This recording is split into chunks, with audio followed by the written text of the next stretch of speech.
Welcome to day 19 of Formation Time. We've been talking about the keys or secrets to formation: practice, integration, time, and communities. Today, we're learning more about integration. If we are going to read the Bible more clearly and love God and people more dearly and understand Jesus and follow him more nearly, it probably won't happen all at once. And it probably won't happen in isolation. It will happen together. And by together, I mean it will happen in community, and it will take integration. Well, what's integration? Well, if we are going to love God and others with our whole selves, we need to practice being just that, whole selves. To live in unity with people in our communities, personal unity is required first. What does that mean? Being a person of integrity means being a person familiar with integration. Yes, this means being the same person in various situations, but also being an actual, whole, living, embodied person in the first place. When it comes to formation, we may have favorite rhythms or habits or practices that are sources of light and life for us. But there are other disciplines or areas of formation that might remain a challenge.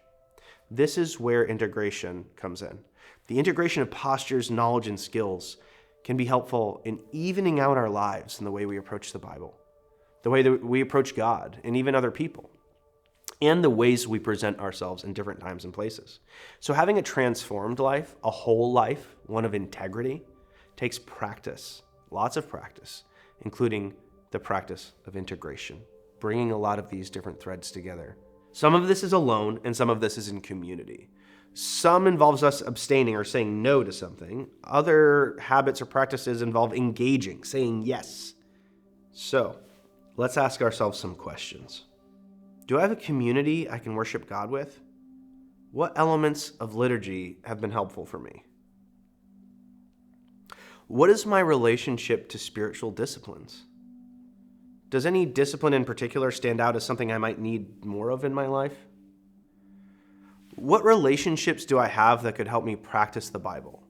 If none, what kinds of people should I pray for God to bring into my life? Friends, mentors, people to help or listen to? How can I take advantage of the cloud of witnesses that stretches back for centuries? What skill, rhythm, or discipline can I try today or this week? Is there a practice I've read in the Bible recently that stands out? When you consider integration, and when you spend a few minutes thinking about things in your own life that you can integrate, invite God into that conversation. What habits and practices, disciplines, and relationships can come together and have way more of an effect than they might have on their own?